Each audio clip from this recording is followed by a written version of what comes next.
ठीक है, तो पहला आपका है which of the following is the correct representation of an idealised stress strain diagram for perfectly plastic material. तो बेटा परफेक्टली प्लास्टिक रीजन में क्या होता है कि कांस्टेंट स्ट्रेस रहती है बट स्ट्रेन होती जाती है। ठीक है, फॉर एग्जांपल अगर हम लोग माइल्ड स्टील का ग्राफ बनाते हैं तो माइल्ड स्टील के ग्राफ में ये वाला जो रीजन होता है, ये रीजन हमारा क्या होता है, प्लास्टिक होता है। ये रीजन क्या होता था, प्लास्टिक। तो ये बताता है कि इतने पोर्शन में स्ट्रेस कांस्टेंट है, बट स्ट्रेस कांस्टेंट है लेकिन क्या हो रहा है, स्ट्रेन बढ़ रही है। तो हमारा जो ग्राफ होता था उसमें बहुत सारे रीजन होते थे।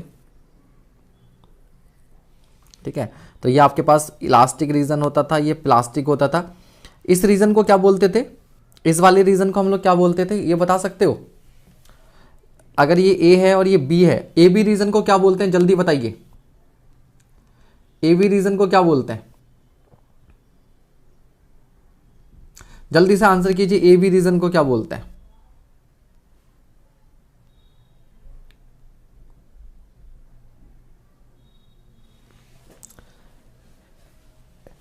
हाँ, plastic with strain hardening, strain hardening या प्लास्टिक विद स्ट्रेन हार्डनिंग। ठीक है, तो यहां पर ये आइडियल प्लास्टिक है और इसके आगे का जो रीजन है वो प्लास्टिक है क्योंकि परमानेंट डिफॉर्मेशन हो रहा, बट विद स्ट्रेन हार्डनिंग। ठीक है, तो इसका ध्यान रखेंगे। तो आपके पास जो ये वाला ग्राफ है लीनियर इलास्टिक, ये वाला आपका इलास्टो प्लास्टिक है क्योंकि कुछ रीजन इलास्टिक है देन प्लास्टिक है। ये यहां पर क्या है आपके पास, elasto then plastic but with strain hardening. ये आपका परफेक्टली प्लास्टिक, ये आपका आइडियल रिजिड होता है जिसमें स्ट्रेन जीरो रहती है बट स्ट्रेस इनफाइनाइट तक जाती है। आइडियल फ्लूइड में स्ट्रेस जीरो होती है और स्ट्रेन जो है वो इनफाइनाइट तक जा सकती है। और ये दोनों ग्राफ उन बेचारों के लिए हैं जो इसी चक्कर में पड़े रहते हैं कि कौन से चक्कर में, कि सर स्ट्रेन पहले आया या स्ट्रेस पहले आई। ठीक है, स्ट्रेन पहले आया या स्ट्रेस पहले आई। अगला सवाल जल्दी से फटाफट। तो ठीक है, तो for a beam shear span is defined as the zone where, जहां शियर फोर्स कांस्टेंट होता है, शियर फोर्स जीरो होता है, बेंडिंग मोमेंट कांस्टेंट होता है या बेंडिंग मोमेंट जीरो होता है। तो क्या आंसर होता है इसका भैया, जल्दी बताइए शियर स्पैन का। तो जहां पर जितने पोर्शन में आपका शियर फोर्स कांस्टेंट होता है उसे शियर स्पैन बोलते हैं, और जहां बेंडिंग मोमेंट कांस्टेंट होता है उसे प्योर बेंडिंग बोलते हैं। क्या बोलते हैं, प्योर बेंडिंग। अगला सवाल, for a beam subjected two point loads the shear force between point loads is, ऐसी बीम जिस पर पॉइंट लोड लगे हो तो पॉइंट लोड के बीच में शियर फोर्स क्या रहता है, कांस्टेंट रहता है, लीनियरली वेरी करता है, has parabolic variation, always remain zero.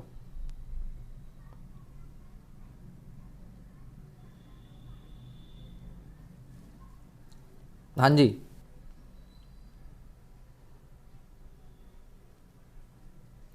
तो आंसर क्या होगा इसका, ए होगा। अगेन शियर फोर्स क्या रहता है, कांस्टेंट रहता है। कि जैसा अगर यही हमारे पास बीम है और यहां पर मान लीजिए 10 है, ये 10 है और ये 5 है, ये ए है, ये बी है और ये सारी डिस्टेंसेस आपकी क्या है, 1-1 मीटर है फॉर एग्जांपल। ठीक है, तो भैया जो रिएक्शन आएगी, चलो इसको भी 10 ही ले लेता हूँ, है ना। तो ये कितना रिएक्शन आएगी, 30 का आधा 15 इधर और 30 का आधा 15 इधर, क्योंकि सिमेट्रिकल है। तो क्या होता था आपका SFD, ये 15 हम लोग ऊपर जाएंगे 15, फिर यहाँ तक जाएंगे, फिर 10 नीचे आ जाएंगे, फिर यहाँ तक जाएंगे, फिर 10 नीचे आ जाएंगे, फिर यहाँ तक जाएंगे, फिर 10 नीचे आ जाएंगे, फिर यहाँ जाएंगे और 15 ऊपर आ जाएंगे। ठीक है, प्लस माइनस ये आपका SFD, ये आपका SFD बन जाता था। आई होप आपको याद रहेगा। हाँ, UDL होगा तो लीनियरली वेरी करेगा, बिल्कुल सही बात। चलो भाई, हमें आज मालूम चला ये हमारे जो ये इंजीनियर मुरलीधर गौड़ हैं ये पहले से ही जेई हैं भाई सब इरिगेशन में। ठीक है, तभी ये थोड़ा सा पढ़ाई को कम ध्यान टाइम दे पाते हैं। तो मुरलीधर जी इस समय फिर जो ऑफिस में नहीं हो क्या, कैसे काम वाम कैसे चल रहा है? हाँ, तो ये प्रमोशन का वेट नहीं करेंगे, सीधे डायरेक्ट एग्जाम देकर यही बनेंगे। चलो, आपको इंटरव्यू में फ़ायदा मिलेगा आपके एक्सपीरियंस का। ठीक है, चलिए, क्योंकि ऐसे लोगों को प्रेफर किया जाता है क्योंकि वो समझते हैं कि आप जॉब के साथ मेहनत कर रहे हो, मेहनत करके आपने एग्ज़ाम निकाला है एक, है ना, तो अच्छी बात है। When there is a sudden increase or decrease in shear force diagram between any location, it indicates that location has। अगर शेयर फोर्स डायग्राम में क्या है, सडन इंक्रीज या सडन डिक्रीज है, तो ऐसी जगह पर क्या होता है, तो ऐसी जगह पर आपको मालूम है पॉइंट लोड होता है, पॉइंट लोड होता है।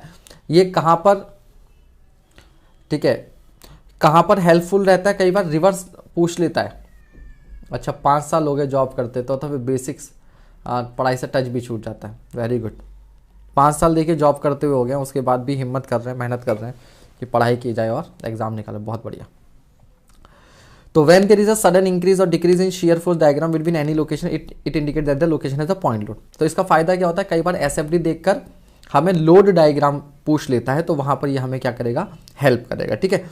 और जब बेंडिंग बीएमडी में सडन जंप होता है तो वहां पर क्या लगा होता है, कपल लगा होता है, कपल लगा होता है, ठीक है। चलिए अगला सवाल, अगला सवाल,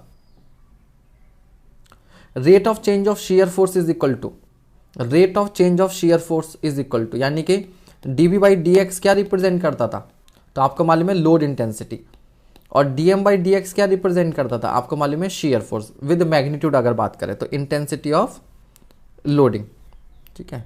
अगला सवाल,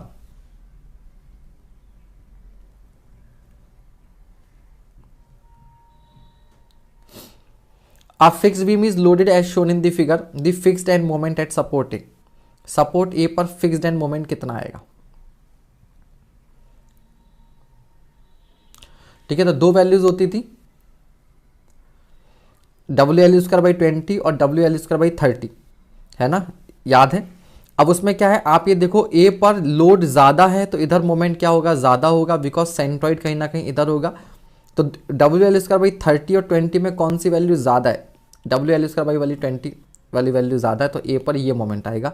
और बी पर कितना आएगा, तो WL²/30 आएगा, WL²/30 आएगा, ठीक है। चलिए इसको प्रूफ करना हो फटाफट तो कैसे करेंगे, अगर इसे प्रूफ करना होगा तो कैसे करेंगे, तो एरिया मोमेंट थ्योरम हम लोग लगाते थे कि पहले आप क्या करेंगे, एक सिंपली सपोर्टेड बीम मान लेंगे, और एक सिंपली सपोर्टेड बीम का लेकिन आपको बीएमडी जो है वो मालूम होना चाहिए, ठीक है, कि इस पर ये लोड लगा होगा। तो पहले आप क्या करेंगे, सिंपली सपोर्टेड बीम का जो बीएमडी बनाएंगे, और देन इसके ऊपर क्या कर देंगे, आप एक सुपर इम्पोज कर देंगे एक फिक्स्ड बीम की लोडिंग को, जहाँ पर केवल क्या लग रहा होगा, हॉगिंग मोमेंट एम लग रहा होगा, ठीक है। इस तरह से ज़रूरत नहीं है, याद रखना है, बिल्कुल याद रखना है। तो एक वैल्यू और याद रख लीजिए कि अगर मान लीजिए जब ये वाला एंड हिंज कर दिया जाए, अगर ये वाला एंड हिंज कर दिया जाए यानी कि प्रॉप्ड कैंटिलीवर बना दो, तो प्रॉप्ड कैंटिलीवर पर जो ये वैल्यू आएगी वो कितना आएगी, WL²/15। तो ये तो आपको याद रहता है, ये और देख लीजिएगा WL²/15, शायद कहीं काम आ जाए। तो अगला सवाल बहुत बढ़िया, जल्दी से बताइए। A prismatic beam of length L and fixed at both ends, एक प्रिज्मेटिक बीम है जो दोनों एंड पर क्या है, फिक्स्ड है, at both carries a uniformly distributed load, the distance of point of contraflexure from either end is, ठीक है। दोनों एंड से जो पॉइंट ऑफ कॉन्ट्राफ्लेक्सर होगा वो कहाँ होगा, तो आपको मालूम है जब ये बीम डिफ्लेक्ट करेगी तो कुछ ऐसे डिफ्लेक्ट करेगी,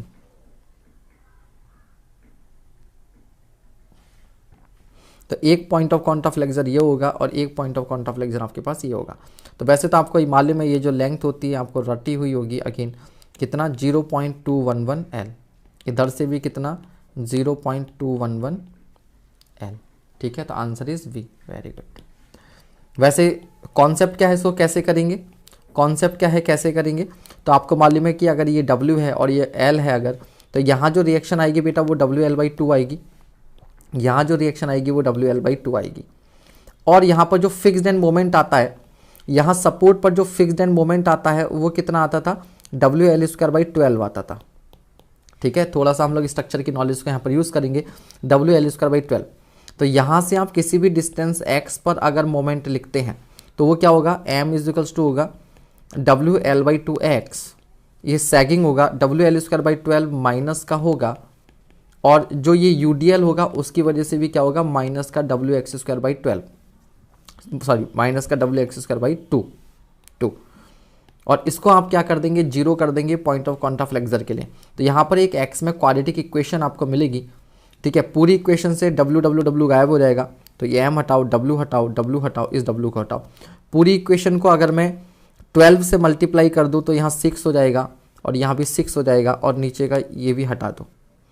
तो ये आपके पास एक क्वाड्रेटिक इक्वेशन बनेगी। इस क्वाड्रेटिक इक्वेशन को सॉल्व कर लेना, इस क्वाड्रेटिक इक्वेशन को सॉल्व कर लेना तो आपको एक्स की वैल्यू मालूम चल जाएगी, एक्स की वैल्यू मालूम चल जाएगी।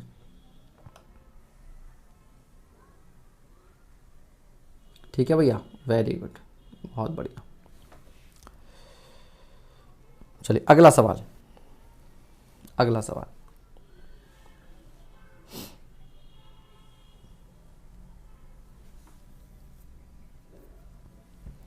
A propped cantilever beam of span L is loaded with UDL of intensity W per unit length all through the span. The beam bending moment at the fixed end.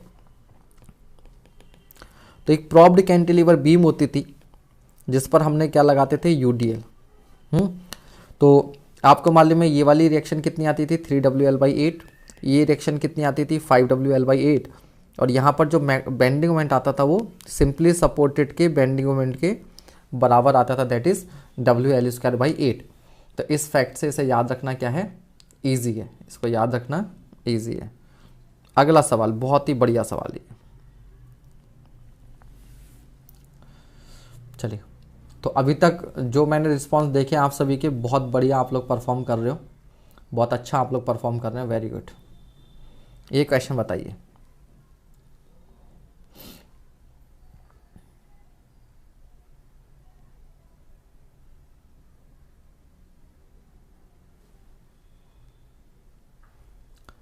which part of the beam is subjected to pure bending in the following figure?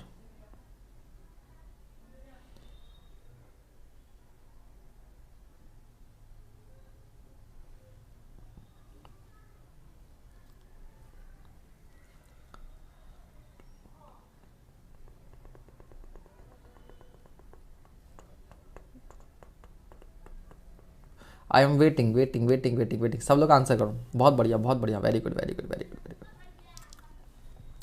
बेटा pure bending की definition क्या होती थी, what is the definition of pure bending? जब मैंने पहले ही बोल दिया ये सवाल बहुत बढ़िया सवाल है, तो आपको सोचना चाहिए था कि अगर सर इस सवाल को बहुत बढ़िया बोल रहे हैं तो क्यों बढ़िया बोल रहे हैं। ठीक है, सर सवाल को इसलिए बढ़िया बोल रहे थे क्योंकि आपने ये देखा कि यहाँ पर ये 2 पॉइंट लोड लगे हैं और आपने पुराना कुछ एजम्पशन आपके दिमाग में बैठा हुआ होता है कि जब 2 पॉइंट लोड लगे होते हैं तो उनके बीच में क्या होता था, प्योर बेंडिंग। लेकिन आप ये भूल गए कि उस वाले केस में ये दोनों पॉइंट लोड की वैल्यू सेम होनी होती थी, यहाँ पर वैल्यू डिफरेंट है, इट इज़ 20 इट इज़ 30। तो अगर मैं इसका कुछ SFD बनाऊंगा तो बेटा इसका SFD कुछ ऐसा बनेगा, ठीक है, कुछ SFD ऐसा बनेगा, यहाँ तक होगा, ये कुछ जाएगा वैल्यू, ठीक है, फिर ये वैल्यू कुछ डाउन होगी, कुछ डाउन होगी, लेकिन यहाँ तक ये कुछ वैल्यू बची रहेगी क्योंकि 30 है, और फिर ये वैल्यू डाउन होगी, फिर यानी कि इसमें आपको शेयर फोर्स जीरो नहीं मिलेगा। 20 और 30 के बीच में share force is not zero. और प्योर बेंडिंग के लिए क्या होना चाहिए, बेंडिंग मोमेंट कांस्टेंट होना चाहिए, यानी कि dm/dx is equal to shear force must be zero. और ये भी देख लो, जब सबसे बड़ा ऑप्शन अगर है तो क्या बता रखा है कि जनरली सबसे बड़ा ऑप्शन सही होता है, तो कम से कम पढ़ तो लेते, no part of beam is subjected to pure bending. Answer is D, answer is D. ठीक है, अभी समझ में आ गया सभी को?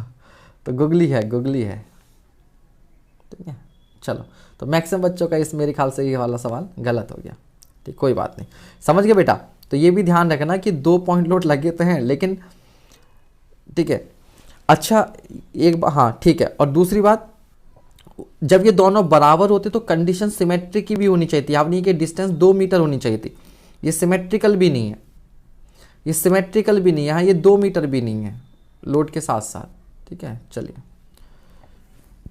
अगला सवाल, अगला सवाल।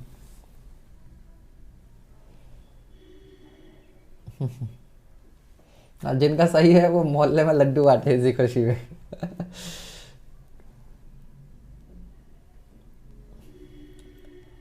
वैभव यशपाल जी सबसे बड़ा ऑप्शन ही मार्क करेंगे, ये नहीं, उसको देख लो पहले। चलो जल्दी।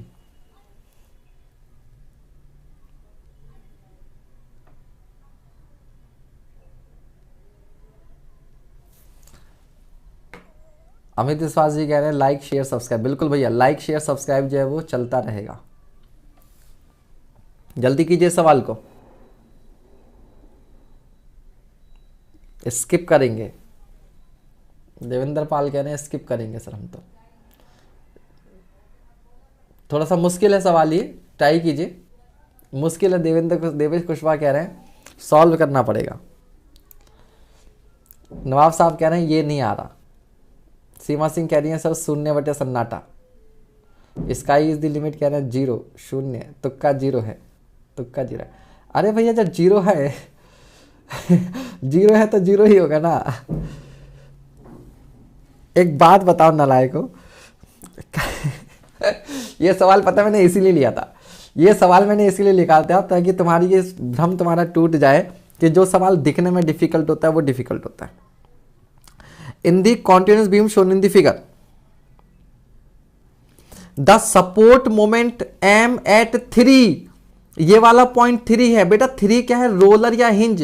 रोलर और हिंज पर मोमेंट कितना होता है, 0 होता है बेटा, कैलकुलेट करना ही नहीं है। सिंपल सा कॉन्सेप्ट है, पूछा है in the continuous beam shown in the following figure the support moment M at 3 मतलब ये, और ये कैसी सपोर्ट है, रोलर सपोर्ट है। रोलर सपोर्ट पे मोमेंट कितना होता है, 0 होता है, तो वैसे 0 आना था। ऑब्जेक्टिव है तो ऑब्जेक्टिव को ऑब्जेक्टिव की तरह लोगे ना, ऑब्जेक्टिव को ऑब्जेक्टिव की तरह लेंगे भैया। 150 बच्चा देख रहा है और लाइक सिर्फ 121, ये तो गलत बात है। पहला काम तो अटेंडेंस लगानी होती है, लाइक करो। समझ गए, तो क्वेश्चन पढ़ने की मतलब ये डायग्राम देखने की जरूरत ही नहीं है। सवाल है in the contest beam shown in the following figure the support moment M at 3। हाँ यहां पर होता तो आपको दिक्कत होती, लेकिन ऑब्जेक्टिव पेपर इतना बड़ा सवाल तो ना पूछेगा कि मोमेंट डिस्ट्रीब्यूशन लगाओ यहां पर। और मोमेंट डिस्ट्रीब्यूशन का पहला स्टेप भी क्या होता था कि जो एंड रोलर या एंड हिंज होता था तो वहां पर मोमेंट बैलेंस करके 0 करते थे ना। ये सवाल भी बहुत बेहतरीन सवाल है।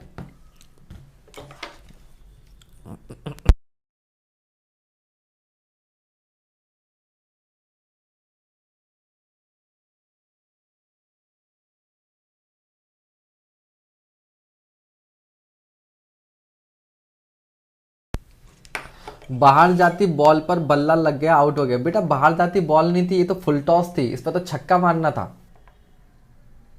इस पर तो छक्का मारना था। ठीक है, ये बाहर जाती बॉल थोड़ी ना थी।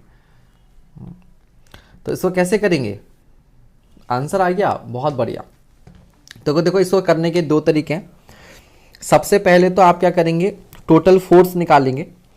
The beam is loaded as shown in the figure the magnitude of bending moment at A. तो ये कैंटिलीवर बीम है, इसको देखकर डरना नहीं है, it is a cantilever beam. तो सबसे पहले तो टोटल लोड निकालो। तो टोटल लोड यहां कहीं लगेगा W, और W क्या होगा, इस डायग्राम का एरिया। आपको बताया लोड डायग्राम का एरिया क्या देता है, टोटल फोर्स।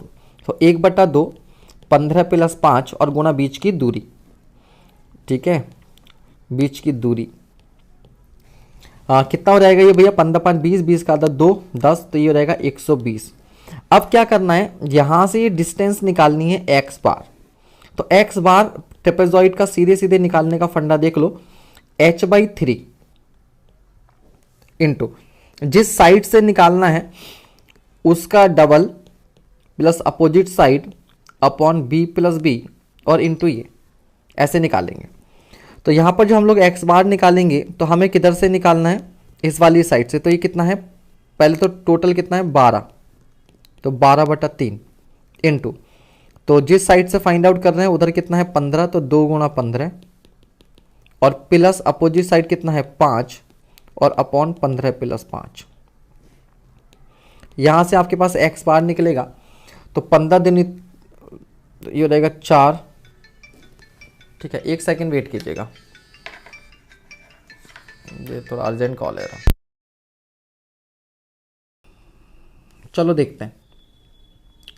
तो यानी कि 2 × 5 प्लस अगर आप 15 करेंगे तो यहाँ से कितना आएगा, तो ये रहेगा 4 × 5 × 10 और 15 25/20, तो ये आ जाएगा 5, ठीक है। तो 12 पंजे 60, तो इस तरह से आपके पास ये 600 आ जाएगा, ठीक है, 600 आ जाएगा।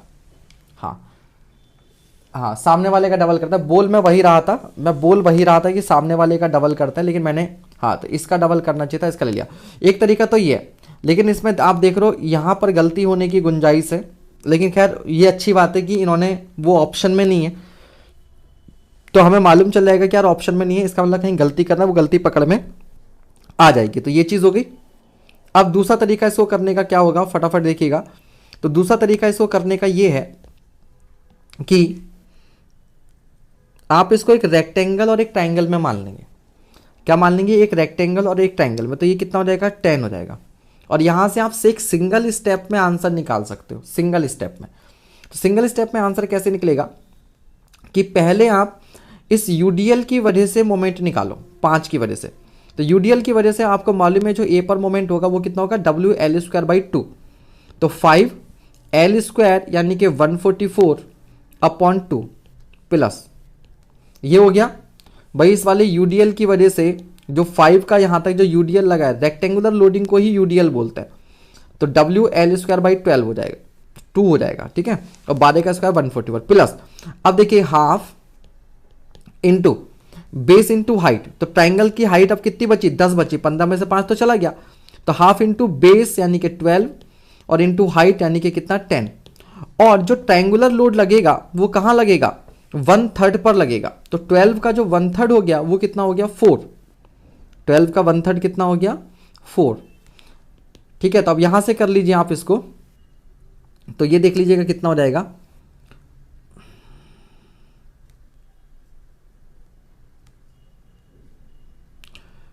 तो ये 72 होगा। 72 को 5 से मल्टीप्लाई करेंगे तो 360, तो ये आ जाएगा प्लस। अब ये आपके पास हो जाएगा 2 तो नहीं, तो 12 120, 120 नहीं 240 ही हो जाएगा, तो ये आपके पास 600 हो जाएगा, 600 हो जाएगा, ठीक है। एक सेकेंड यार, आज थोड़ा ज़रूरी कॉल आ रहा है।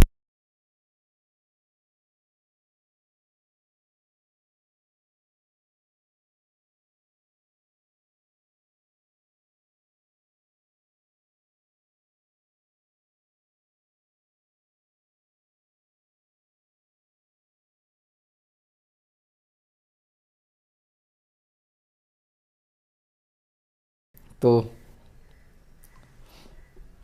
देखिए भैया, ये सवाल जिनको समझ में नहीं आया, देखिए इस तरह से कभी कभी हमें लगता है कि डायरेक्ट वाला मेथड जो वो शॉर्ट होता है, लेकिन ऐसा होता नहीं है। कई बार ये वाला मेथड जो है वो ज़्यादा इजी हो जाता है। तो इस मेथड को देखिए आप, हमने क्या किया यहाँ पर भाई, इस ट्रेपेजॉइडल लोडिंग को हमने 2 पार्ट में ब्रेक कर दिया। एक हमारे पास क्या हो गई, ये रेक्टेंगुलर लोडिंग हो गई, ये तो ये आपका कितना है, 5 है।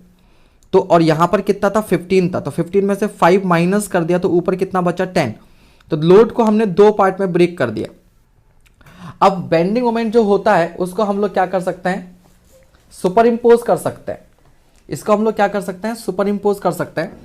तो हमने क्या किया, यूडीएल की वजह से मोमेंट तो मुझे मालूम है क्या होता है, WL² 2 होता है। और नहीं तो देखो इसकी वजह से जो लोड होगा, जो यूडीएल की वजह से लोड होता है वो कितना होता है, WL, और कहां लगता है, L/2 पर। तो WL इंटू L/2 करोगे तो भी WL² 2 यहां पर ये आ जाएगा, ठीक है। तो इसमें तो कोई दिक्कत नहीं। अब देखो बेटा, जो ट्राइंगल की वजह से जो लोड लगेगा इसका, तो इसका एरिया क्या होगा, हाफ इंटू बेस यानी कि 12 और इंटू हाइट यानी कि बची कितना, 10। अब ये जो लगेगा ट्राइंगुलर लोड वो कहां लगेगा, वो यहीं तो लगेगा। ये कहां पर होगा सर, सेंट्रॉइड पर। तो ट्राइंगल का जो सेंट्रॉइड होता है उसके बेस से कहां पर होता है, h/3 पर होता है। तो टोटल h कितना है, यानी कि लेंथ कितनी है, 12, तो उसका 1/3 कितना होगा, 4 होगा। 1/3 कितना होगा, 4 होगा, डायरेक्टली लिख दिया। तो यहां से इस तरीके से आपके इस सिंगल स्टेज में आ जाएगा। हाँ चंद प्रताप, आज कोशिश यही रहेगी कि इरिगेशन का जो डैम वाला पार्ट है वो आज करवा दिया जाए, डैम वाला पार्ट करवा दिया जाए, ठीक है। और बाकी जो थोड़ा सा वो क्रॉस जीनियस वर्क वगैरह है वो इंपॉर्टेंट करवा के, और फिर उसके बाद में बाकी सारा पोर्शन क्वेश्चंस के थ्रू, सीपीएम पार्ट भी करवाएंगे वो भी क्वेश्चंस के थ्रू।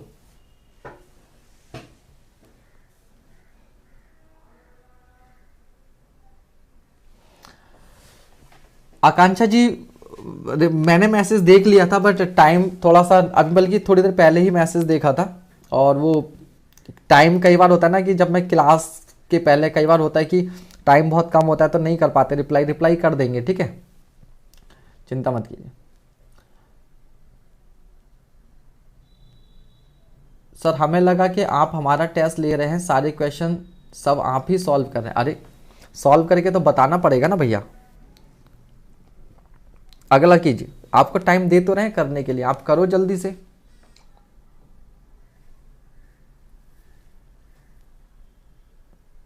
जल्दी कीजिए। A prismatic beam is shown in the figure, बहुत बढ़िया क्वेश्चन है। भी ऑप्शंस अगले पेज पर है, ऑप्शंस भी दिखा देते हैं।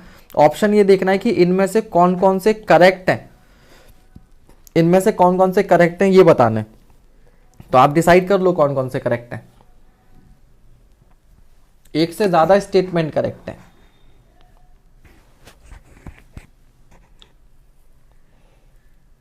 भैया मैं कह रहा हूं एक से ज्यादा ऑप्शन करेक्ट है। ये देखिए ये है ऑप्शन 1 2 3 करेक्ट है, 1 2 3 4 करेक्ट है, 1 2 करेक्ट है, थर्ड एंड फोर्थ करेक्ट है। अब देखो, अब बताओ,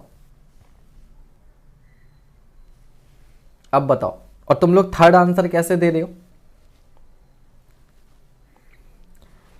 द स्ट्रक्चर इज अनस्टेबल, जब 3 हिंज एक साथ आती हैं तो स्ट्रक्चर अनस्टेबल नहीं होगा, और ये तो अनस्टेबल का बाप है क्योंकि रोलर है। जैसे यहां लोड लगेगा ये नीचे जाएगा, रोलर अंदर की तरफ खिंच जाएगा, तुरंत कोलैप्स कर जाएगा, तो structure is unstable. The bending moment is zero eight support and internal hinge, बिल्कुल सही बात है। सपोर्ट पर और इंटरनल हिंज पर बेंडिंग मोमेंट क्या होता है? जीरो होता है, तो zero. Third, it is a mechanism, बिल्कुल सही बात है। जहां पर रिजिड बॉडी मूवमेंट स्टार्ट हो जाए वो मैकेनिज्म होता है, ठीक है। And it is statically indeterminate, ना भैया ना, ये गलत। तो आंसर क्या होगा? 1 2 3, 1 2 3, तो 1 2 3, option number A is correct. अगला सवाल, मयंक सिंह 1 2 3 4 नहीं वाला, 1 2 3 ओनली, 4 गलत है।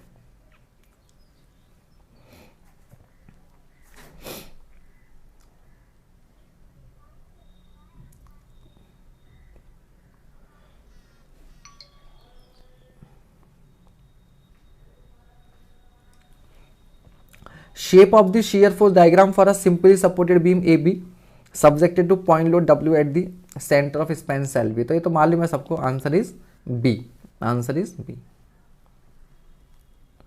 अगला सवाल, for the beam shown below correct BMD is, correct BMD is, तो ये BMD मैंने आपको बता रखा है।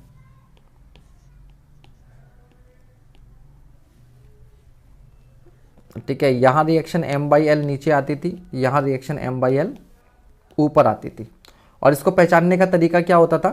इसको पहचानने का तरीका क्या होता था कि जिस साइड में मोमेंट जाता था उधर सैगिंग होती थी और दूसरे साइड में हॉगिंग, तो इसका डिफॉर्मेशन ऐसा होगा, यानी कि यहां पर पॉजिटिव मोमेंट होगा और यहां पर क्या होगा? Negative moment. यहां पर क्या होगा? Negative moment. और आपको, ठीक है, निगेटिव मोमेंट, तो ये तो है नहीं, ये भी नहीं है। और दूसरी बात, ठीक है, देखो, तो ये खत्म हो गया, ये खत्म हो गया। फिर आपको क्या बताया था? जहां पर बेंडिंग मोमेंट लगता है वहां पर सडन चेंज आता है, सडन चेंज। तो इसमें सडन चेंज तो है नहीं, ग्रेजुअल है, तो आंसर क्या हो गया? ए हो गया। मतलब प्रॉपर तरीके से तो आप कर ही सकते हैं, आप प्रॉपर तरीके से तो कर ही सकते हैं। बाकी चीजें भी है कि एम की वजह से सडन जंप आएगा, जो कि केवल ऑप्शन ए में है, बाकी किसी में भी सडन जंप नहीं, इससे हो गया। दूसरा, इसकी जो शेप होगी वो ऐसी होगी, यहां सैगिंग, यहां हॉगिंग, तो negative positive. Akash Kumar ji wait कीजिए, हैं आज आपके सीपीएम पार्ट के और बीएमसी के भी क्वेश्चंस मिलेंगे, ठीक है। आज इसमें आपको सब क्वेश्चंस मिलेंगे। फटाफट कीजिए अगला सवाल। अब बीम एबीसी सपोर्टेड एंड, चलो ये सवाल यार आप ही करो।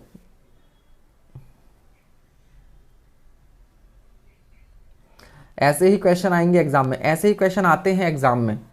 बस ये है कि अब इस बार आपकी तैयारी अच्छी है इसलिए आपको सब हलवा लग रहा है, आपकी तैयारी अच्छी है इसलिए हलवा लग रहा है। आप जब तैयारी से पहले सोचो इन्हीं सवालों में कितनी हालत खराब होती थी। आप अपने ही ऐसे दोस्त से पूछो जो नहीं पढ़ रहा है या जो जिसकी कंप्लीट प्रिपरेशन नहीं है, जिसने कोचिंग तो की लेकिन उसने क्वेश्चन प्रैक्टिस नहीं किया, उसके लिए यही सवाल मुश्किल हो जाएंगे।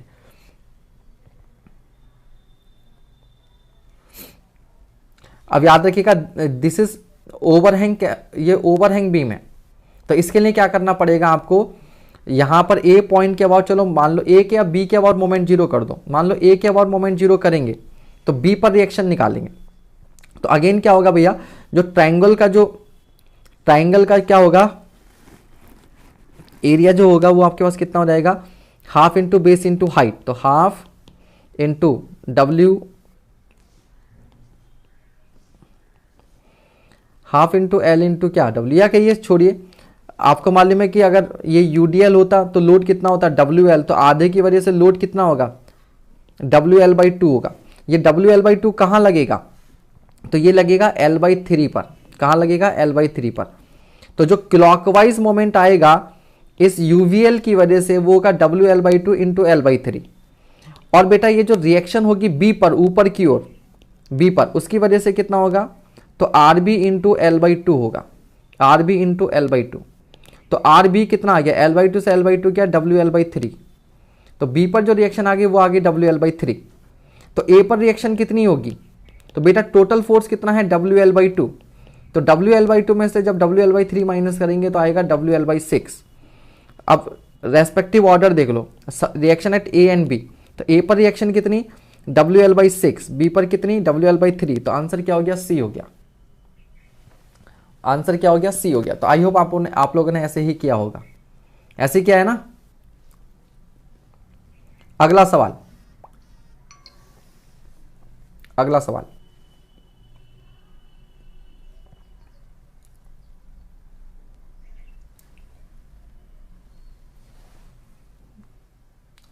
A beam of triangular cross section is subjected to shear force इतना, the base width of the section इतना and the height is इतना, the beam is placed with its base horizontal, the shear stress at neutral axis will be।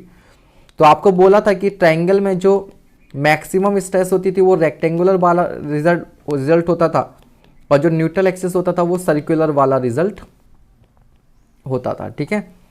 तो maximum 3/2 tau average, लेकिन ये neutral axis पर नहीं होती है triangular section में, न्यूट्रल एक्सिस पर होती है 4/3 टाउ एवरेज, 4/3 टाउ एवरेज। तो आप क्या करेंगे, टाउ एट न्यूट्रल एक्सिस, तो 4/3 टाउ एवरेज, तो टाउ एवरेज क्या देगा, शेयर फोर्स अपॉन ट्रायंगल का एरिया क्या, half into base into height, half into base into height. तो ये रहेगा 8/3 इंटू शेयर फोर्स कितना दे रखा है 50 किलो न्यूटन। और विड्थ कितनी दे रखी है, द बेस विड्थ 250 और हाइट 200, 250 गुणा 200, तो 8/3, तो 2.7 हो जाएगा क्या, ठीक है 2.7, answer is B. 250 out of 375 कैसा स्कोर है, बढ़िया है, लेकिन कहाँ का स्कोर है इस बात पर भी डिपेंड करता है। अगला सवाल, तो ये भी आपका रटा रटाया सवाल होगा, रटा रटाया सवाल है। If a circular shaft is subjected to a torque T and bending moment M, the ratio of maximum bending stress to maximum shear stress, तो कितना होता था 2m/t होता था। लेकिन याद रखिएगा ये एब्सोल्यूट रेशियो नहीं होता है, ये रेशियो होता है मोमेंट की वजह से मैक्सिमम बेंडिंग स्ट्रेस और टॉर्क की वजह से मैक्सिमम शियर स्ट्रेस। अगर हम लोग प्रिंसिपल स्ट्रेसेस और या कहिए किसी एक ही पॉइंट पर, एक पॉइंट पर आपका ये मैक्सिमम बेंडिंग और मैक्सिमम टॉर्जन का होता है, प्रिंसिपल स्ट्रेसेस का रेशियो नहीं होता है, ध्यान रखेंगे, ठीक है। तो m/z और t/z करके ये रेशियो आपका आ जाता है, जबकि एक्चुअल स्ट्रेसेस जो होती हैं वो ज़्यादा होती हैं, डिफरेंट होती हैं, आपको मालूम है। अब ये क्या नालायकी हो रही है, चलिए। The following shear stress distribution profile belongs to which type of section. मतलब डिसलाइक वाले ने डिसलाइक हटा के लाइक किया तो तुम लोग मतलब दूसरी रास्ते में चलने लगे। हाँ, ऐसा मजाक क्या करो, मत किया करो यार।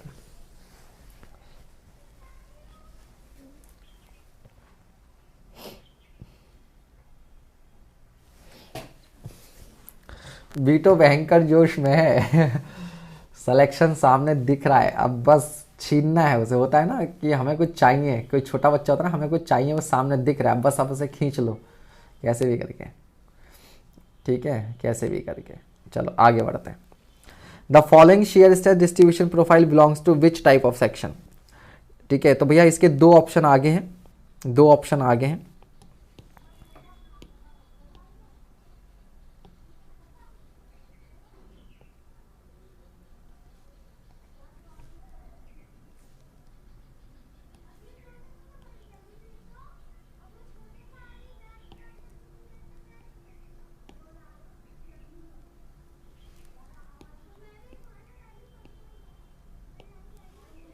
ठीक है भाई, तो कह रहा है कि ये जो है ये डिस्ट्रीब्यूशन किसका है, आई सेक्शन रेक्टेंगुलर का, टी का, रेक्टेंगल सर्किल का, रेक्टेंगल का, जल्दी बताइए।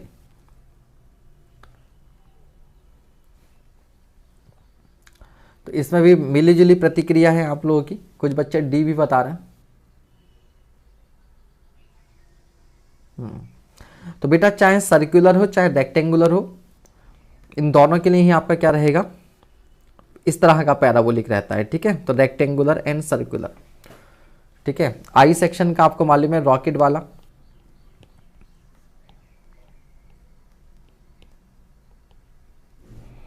टी सेक्शन का आपको मालूम ही है,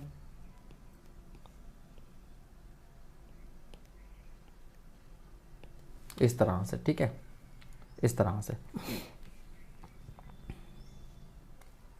अगला सवाल, the ratio of average shear stress to maximum shear stress for a circular section. सवाल बढ़िया होता यहां पर जब एक ऑप्शन 4/3 भी होता। ठीक है, तो याद रखिएगा एवरेज अपॉन मैक्सिमम बोला है, एवरेज अपॉन टाउ मैक्स बोला है, तो वो 4/3 का उल्टा क्या हो जाएगा, 3/4 हो जाएगा, 3/4। अगला सवाल जल्दी से कीजिए भैया, थोड़ा सा टाइम लगेगा आपको कैलकुलेशन करने में, बट ऐसे सवाल भी एग्जाम में आते हैं। ऐसे सवाल भी एग्जाम में आते हैं।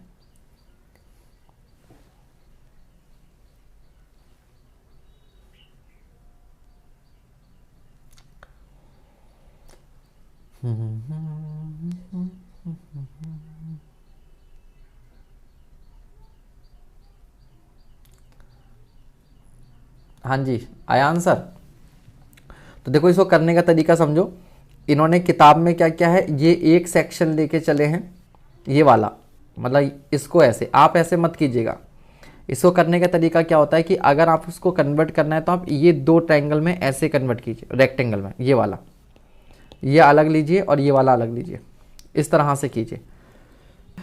ये L - L/2 होगा, तो this length is basically L/2, this length is L/2। अब कोई दिक्कत नहीं, अब आप ये हो जाएगा L²/2 और इंटू क्या हो जाएगा L/2 प्लस, अब ये जो एरिया हो जाएगा L/2 इंटू L/2, ये हो जाएगा L²/4, ये एरिया क्या हो जाएगा L²/4 और ये क्या हो जाएगा L/4, और अपॉन में अब जो एरिया होगा वो आपके पास होगा L²/2 और प्लस L²/4। अब सॉल्व कर लीजिएगा, अब आ जाएगा सही, अब आ जाएगा सही। ठीक है, हाँ एक ऐसे कर सकते हैं, दूसरा तरीका आप ये भी कर सकते हैं, दूसरा तरीका आप ये भी कर सकते हैं कि इस पूरे में से आप ये वाला एरिया माइनस कर दीजिए। ठीक है, लेकिन वो ट्रिक हमें तब लगानी पड़ती है, बात इसमें भी दो ही टर्म आएंगी, एक पूरे की टर्म लिखोगे, ठीक है,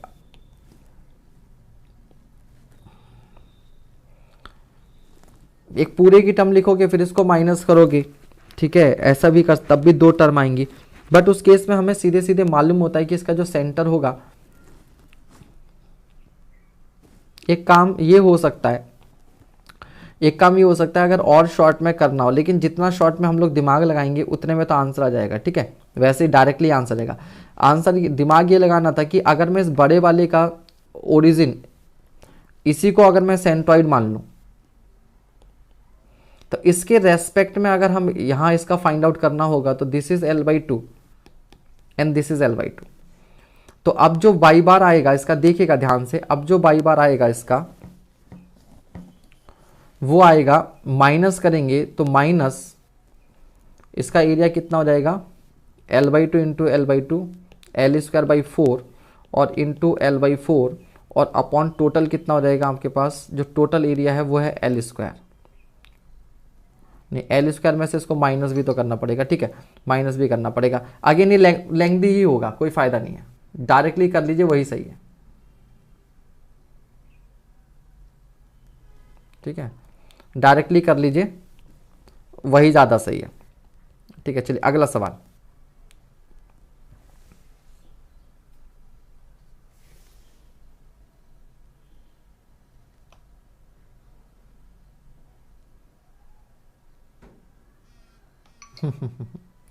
चलिए अगला सवाल। For a beam having cross section as T which is a correct statement. एक टी बीम के लिए करेक्ट स्टेटमेंट क्या है?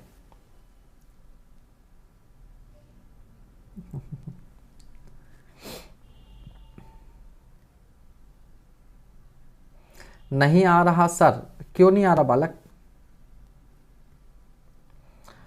अच्छा मैं एक बात और बता दूं आपको, ध्यान रखिएगा, आप पिछले कुछ समय के टॉपर्स के इंटरव्यूज देखिए, ठीक है, कुछ एग्जाम्स के जैसे गेट ईएससी के टॉपर्स के इंटरव्यू देखिए, टेक्निकल वालों के बोल रहा हूँ। तो मैंने वहाँ से ये एक चीज़ ऑब्जर्व की, उन्होंने ये बताया कि गलतियाँ सब करते हैं, गलतियाँ सबसे होती हैं। हमने क्या किया, बाकी सब लोग जो पढ़ते हैं उसके नोट्स बनाते हैं, हमने अपनी गलतियों के भी नोट्स बनाए, क्योंकि गेट जैसे एग्जाम में सिली मिस्टेक्स बहुत ज़्यादा होती हैं। तो हमने अपनी गलतियों के भी नोट्स बनाए और उन गलतियों को हम लोग बार बार पढ़ते थे बीच में कि हम लोग यहाँ पर ये गलती करते हैं और वो गलती फ्यूचर में रिपीट ना हो, ठीक है। तो आप भी जैसे ये होती हैं गलतियाँ, तो इन चीज़ों का हमने ध्यान रखना है। कई बार हमने सवाल ध्यान से नहीं पढ़ा, कई बार हमने सारे ऑप्शंस नहीं पढ़े, कई बार हमने जो जैसे भी ज्योमेट्री थी टोटल लेंथ L दे रखी थी, और हमारा ऑब्जर्वेशन क्या होता है, क्योंकि दिमाग कई जगह चल रहा होता है, हमारा ऑब्जर्वेशन में वो चीज़ नहीं आती, हम अपने हिसाब से सोच रहे होते हैं। क्योंकि ज़्यादातर ऐसे ही होता है, ज़्यादातर ये जो क्वेश्चन जो बनाया था ये वाला, वो ऐसा बनता है कि दो रेक्टेंगल हमारे पास होते हैं, और ये दो रेक्टेंगल क्या होते हैं, बिल्कुल जैसे इस तरह से बराबर में रखें, तो वो क्या करता है, इनमें से एक रेक्टेंगल को उठा के और इसको रोटेट करा देता है इस तरीके से, इस तरह से। तो जब वो इसको रोटेट करके रखता है तो होता क्या है कि जो लेंथ थी वो लेंथ यहाँ पहुँच जाती है, और जो विड्थ यहाँ होती है वो यहाँ हो जाती है। तो ये एक सर्टेन परसेप्शन रहता है। और इसी तरीके से जैसे आपने वो किया, ये वाला जो क्वेश्चन था, तो उसमें हमने क्या गलती कर रहे हैं बच्चे, वो यही तो कर रहे हैं कि अब तक हमने देखा तो 2 पॉइंट लोड हैं, तो यहाँ पर क्या होता था भाई, प्योर बेंडिंग, बट हमने ये देखा ही नहीं कि लोड तो अलग अलग है। तो आपने क्या करना पड़ेगा, अब नोट्स बनाओ या ना बनाओ, दिमाग के अंदर जो है, दिमाग के अंदर जो है वो इन गलतियों को रखना है ध्यान से, ठीक है, ध्यान से ध्यान रखना है, ताकि एग्जाम में गलतियां ना हो। L/4 ऐसे पूछ लेगा। चलिए अगला सवाल, अगला सवाल।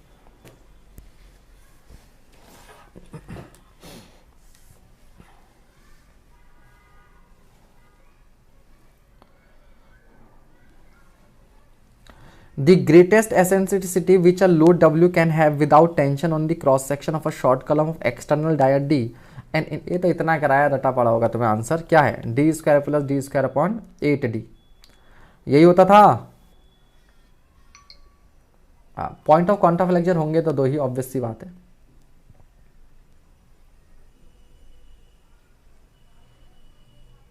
तो आंसर इज ए। अगला सवाल, शानदार सवाल, बहुत ही बढ़िया क्वेश्चन है।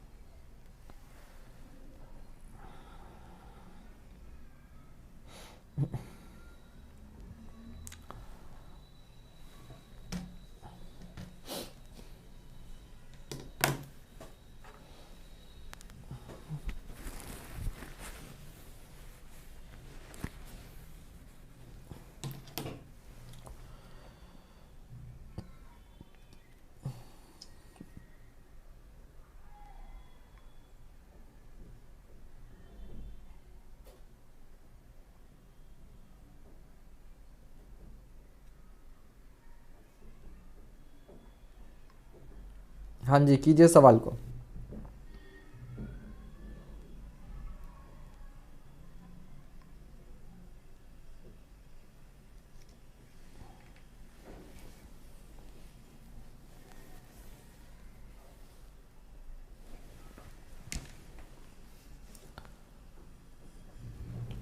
तो आंसर क्या आ रहा है आप लोगों का? सी आ रहा है। Very good.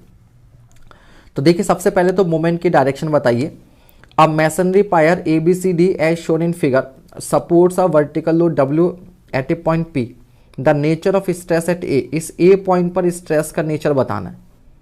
ठीक है, तो बाई एक्सियल बेंडिंग होगी, तो इस पी लोड की वजह से लोड लग रहा है नीचे, और यहां से ये जो डिस्टेंस होगी इसकी वजह से यहां जो मोमेंट आएगा वो कैसे आएगा? तो मोमेंट क्या ऐसा आएगा, इस तरह से, और इधर क्या आएगा, इधर मोमेंट ऐसा आएगा, इधर मोमेंट ऐसा है, क्योंकि लोड नीचे की ओर है ना बेटा। तो जिस साइड में लोड अगर नीचे की ओर है तो एरो नीचे की ओर जाकर घूमेगा। तो यहां पर एरो क्या करेगा, नीचे की ओर जाएगा और नीचे की ओर जाकर घूमेगा। ठीक है, तो जब ये मोमेंट इस तरीके से घूम के आएगा तो इसको क्या करेगा, ऊपर उठाएगा। क्या करेगा, ऊपर उठाएगा। ठीक है, जबकि यहां पर क्या होगा, यहां पर मोमेंट नीचे की ओर जाएगा और जब वापस ऊपर आएगा तो इस ऊपर वाले पोर्शन को क्या करेगा, दबाएगा। तो यहां पर क्या होगा, यहां पर क्या होगा आपका कि जो वाई एक्सिस के अबाउट एसेंट्रिसिटी है उसकी वजह से तो टेंशन आएगा। ठीक है, तो इसकी वजह से क्या आएगा, टेंशन, और एक्स की वजह से क्या आएगा, कंप्रेशन। एक्स की वजह से क्या आएगा, कंप्रेशन। ठीक है, तो टेंशन कंप्रेशन, कंप्रेशन टेंशन, तो कंप्रेशन टेंशन। ठीक है, हाँ भाई राजेश, तुम आज बड़े दिनों बाद लाइव दिखे हो, क्या बात, कहाँ गायब थे?